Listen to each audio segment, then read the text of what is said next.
बिस्मिल्लाहिर्रहमानिर्रहीम। मोहतरम सामीन अस्सलाम वालेकुम। जीअं त तव्हांजे साम्हूं पहिरियां बि कुझु असां हिकमत या नुस्ख़ा पेश करे चुका आहियूं ऐं अॼु बि कुझु दोस्तनि जे गुज़ारिश ऐं ख़वाहिश जे मुताबिक़ तव्हांजे अॻियां फार्मूला पेश कंदासीं। उन्हीअ में काफ़ी दोस्तनि जन मोटापे जे मुतालिक़ असां खां पुछो आहे। उन्हीअ जे बारे में मां तव्हांखे नुस्ख़े खां पहिरियां हिकु बहितरीनु ॻाल्हि ॿुधाईंदुसि त मां पंहिंजे मोहसिन नौशरो फिरोज़ जे बुज़ुर्ग हकीम ऐं बुज़ुर्ग उस्ताद साईं फैज़ मोहम्मद शाह साहब जन खां मां जेका हिकमत सिखियुसि उन्हीअ में साईं जन असांखे हिकिड़ी नसीहत ऐं हिदायत फरमाई। उहा इहा आहे त मर्ज़ ऐं मरीज़ जॾहिं ॿई तव्हांखे सम्झ में अचनि त पोइ तव्हां उन्हनि जो इलाजु कंदा कयो। उन्हनि जो साईं जन हिकु मज़ा अजीब टोटको ॿुधाईंदा हुया। उहो ॿुधाईंदा त हिकु ॻोठ में हिकु हकीम रहंदो हुयो। उन ॻोठ जो मुअज़्ज़िज़ माण्हू हिकु वॾो डिघो सॻो मतारो पहलवान हो। उहो बीमार थियो ऐं आख़िर सीरियस थी वियो। उन जे पुटनि उनखे कंहिं वॾी हॉस्पिटल में एडमिट कयो ऐं उहो उतां ला इलाज थी वापसि मोटी आयो। त उन जे पुटनि चयो त हाणे बाबा जो टाइम त उहो पूरो थियो आहे, बहितर आहे त भला लोकल जेको पंहिंजो ॻोठाणो हकीम आहे इन खां को भला नंढो सॾो नुस्ख़ो वठूं, मता उन में फ़ाइदो थी वञे। हकीम साहब वटि पिया उन बग़ैर ॾिसण जे उन्हनि खां हाल अहवाल वठी करे हिकु दवा ॾेई छॾी फकी। उहा खाधई ऐं उहो बुज़ुर्ग हिन दुनिया खे छॾे वियो। जॾहिं राति जो वफ़ात करियो त सुबुह जो जॾहिं ऐलान थियो त उन हकीम साहब खे अची पिफड़ी पई, अची परेशान थियो, यार मुंहिंजो त कमु पूरो थी वियो। जॾहिं उन्हनि जे पुटनि पाण में सलाह कई त इहो हकीम साहब जॾहिं अचे, जॾहिं असां मयत खणूं जनाज़े जी निमाज़ खां पोइ, अची इहो ॾुख में परेशानी में अची बाबा साईं खे कंधो ॾींदो ऐं क़ब्रिस्तान 3 किलोमीटर खां परे आहे, इन खां केर बि वारो न वठे, इन जे लाइ इहा सज़ा ई काफ़ी आहे। पोइ जॾहिं मयत जी जनाज़े जी निमाज़ थी ऐं उहो माशाअल्लाह 2.5-3 मन वज़नी ॻरो माण्हू हुयो, मोटापे जो पेशेंट हुयो। जॾहिं अची उन हकीम साहब उनखे कंधो ॾिनो त क़ब्रिस्तान ताईं 3 किलोमीटर खनि हुन खां वीचारे खां कंहिं बि वारो न वरितो। आख़िर उते मयत रखी जॾहिं वापसि मोटी आयो, पोइ साईं जन खिली करे अजीब अंदाज़ में ॿुधाईंदा हुया त जेको बि मरीज़ उन हकीम साहब वटि ईंदो हो उन लफ़्ज़ न ॾिसंदो, उन बांह ते हथ रखी पहिरियां पुछंदो, बाबा तूं थुल्हो ऐं तुंहिंजो क़ब्रिस्तान केतिरो परे आहे? जेकॾहिं वेझो आहे त तुंहिंजो इलाजु आहे, जेकॾहिं परे आहे त तुंहिंजो इलाजु ई न आहे। इहा असांजे लाइ हिकु वॾी नसीहत हुई ऐं तव्हां सभिनि दोस्तनि जे लाइ इहा नसीहत आहे त जेकॾहिं कंहिं बि माण्हूअ खे को बि फार्मूलो, को बि नुस्ख़ो, को बि टोटको तव्हां ॿुधायो था त तव्हां पहिरियां मरीज़ जी कैफ़ियत ऐं पोज़ीशन ॾिसो त उहो कहिड़ी कैफ़ियत जो आहे। जेकॾहिं हिकिड़ो हाई डोज़ ॾियो ऐं उहो माण्हू में सप न हुजे त उहो माण्हू बर्दाश्त न कंदो, तव्हांजे इलाज सां चङे भले थियण जे बजाए रहंदो, मरीज़ थी वेंदो या मरी वेंदो। हाणे दोस्तनि खे मोटापे जे मुतलिक़ काफ़ी दोस्तनि जेको आहे राब्तो कयो आहे हिन चैनल सिंध टैलेंट TV जे मुअज़्ज़िज़ दोस्तनि सां। उन्हनि जे साम्हूं असां इहा शइ पेश कंदासीं त कंहिं बि शइ में जेकॾहिं का बि शइ विझबी आहे त उन सां गॾु हिकु शइ ज़रूरु दाख़िल थींदी आहे, उहा आहे हवा। जेकॾहिं का बर्तन में को खाधो विझी तव्हां रखी छॾींदव त कुझु टाइम खां पोइ उहो गैस पैदा कंदो आहे ऐं उहो गैस जे करे थां के फाटी पवंदा आहिनि, के टुटी पवंदा आहिनि, के सुॼी पवंदा आहिनि, मुख़्तलिफ़ उन्हनि लाइ मरहला अची वेंदा आहिनि। ईअं ई असां जॾहिं वात मां खाधो चॿाड़े चॿाड़े अंदरि पेट में मैदे में दाख़िल कंदा आहियूं त असांजे मैदे में खाधे सां गॾु हवा दाख़िल थी वेंदी आहे। उन हवा खे कढण जे लाइ जंहिंखे इल्म ॼाण आहे उन खे मोटापो, ब्लड प्रेशर, शुगर इहे बीमारियूं पैदा न थींदियूं आहिनि।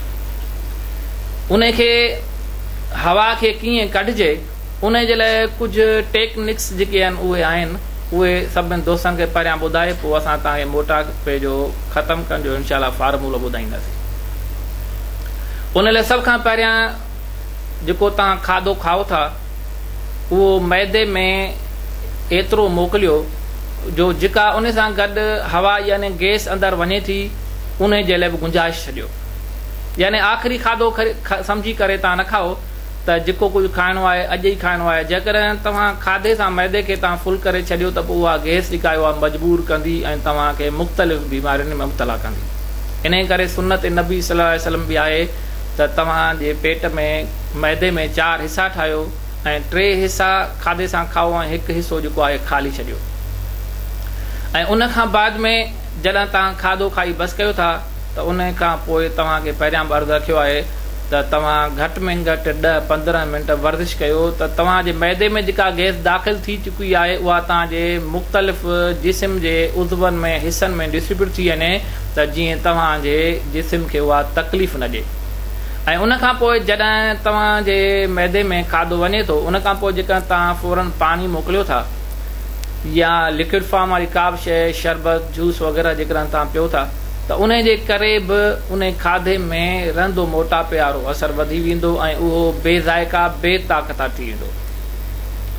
असांजे अंग्रेज़ी दवाउनि जे मुताबिक़ डॉक्टरनि जे मुताबिक़ असांजे जिस्म खे हलाईंदड़ दिलि आहे, पर असांजे हिकमत जे मुताबिक़ असांजे जिस्म खे हलाईंदड़ असांजो मादो आहे। त जेको असांजी दिलि आहे उन जो कमु आहे पंपिंग करणु ऐं असांजे मादे जो कमु आहे रत ठाहिणु, पेशाब ठाहिणु ऐं मुख़्तलिफ़ जेके बि जिस्म में शयूं हलनि थियूं उहे सभु ठाहिणु। त मोहतरम सामीन, जॾहिं मैदो तव्हांजो खाधो खाईंदो हज़म कंदो रत ठाहींदो तॾहिं तव्हांजी दिलि हलंदी। यानी दिलि खे हलाइण वारो बि मैदो ई आहे। असां दिलि खे साफ़ रखण लाइ दिलि जे तकलीफ़ खे सम्झण ऐं उन्हनि जे इलाज कराइण लाइ परेशान हूंदा आहियूं, पर असां असुल जेका तकलीफ़ मादे वारी हूंदी आहे उन्हनि खे सम्झण या उन इलाज करण जी असां कोशिशि न कंदा आहियूं। इन जे लाइ बहितर इहो आहे त सभ खां पहिरियां तव्हां खाधो वक़्त ते खाओ, बेवक़्तो न खाओ ऐं उन खां पोइ खाधो खाओ एतिरो खाओ जो जिस्म में अञा तव्हांजे मैदे में गुंजाइश रहिजी वञे। खाधे खाइण खां पोइ पाणी वारी का बि शइ न खाओ ऐं जॾहिं खाधो खाई तव्हां बसि कयो घटि में घटि 10-15 मिंट चहलकदमी यानी हल्के ई हल्के स्पीड में तव्हां वॉक कयो त जीअं तव्हांजो खाधो हज़म थी वञे ऐं खाधे खाइण खां पोइ जल्दी सुम्ही न रहो। इहे तव्हांजे लाइ सभिनी दोस्तनि जे लाइ हिदायतूं ऐं नसीहतूं आहिनि ऐं जिन खे मोटापो थी चुको आहे ऐं उन्हनि लाइ बि इहा ई नसीहत आहे ऐं उन्हनि जे लाइ नुस्ख़ा मुख़्तलिफ़ आहिनि जेके तव्हांखे असां ॿुधाईंदा हलंदासीं। अॼु तव्हांखे हिकु सिंपल नुस्ख़ो ॿुधाईंदुसि जेका असां आम भाॼियुनि में हिकिड़ी शइ इस्तेमालु कंदा आहियूं जंहिंखे दालचीनी सॾींदा आहिनि। दालचीनी जो कमु आहे जिथे बि जंहिं जाइ ते चर्बी हुजे उनखे रिजाए ख़तमु करणु। हाणे असां इन जो नुस्ख़ो कीअं ठाहींदासीं? असां 1 चमच दालचीनी ऐं अधु चमच नंढा फोटा छोटी इलाइची इन ॿिनि खे मिलाईंदासीं त इहो 1.5 चमच थी वेंदो। इन मां मुनो चमच सुबुह जो उथण सां नेराने खाई करे 40 मिंट वॉक कजे। वॉक करण खां पोइ जॾहिं असां वापसि मोटींदासीं 10 मिंट रेस्ट कंदासीं त जीअं असांखे जेको थकावट या पघर वग़ैरह आहे उहो असांजो सही थी वञे। उन खां पोइ जेको थधो पाणी असां पीअंदा आहियूं इहो असांजे मादे खे ख़राबु कंदो आहे, बीमारी पैदा थींदी आहे। जॾहिं असां वॉक करे वापसि मोटींदासीं त 1 गिलास नीम गरम पाणी इस्तेमालु कंदासीं त असांजी चर्बी इंशाअल्लाह ताला 2 महीननि जे अंदरि अंदरि जिस्म मां निकिरी ख़तमु थी वेंदी।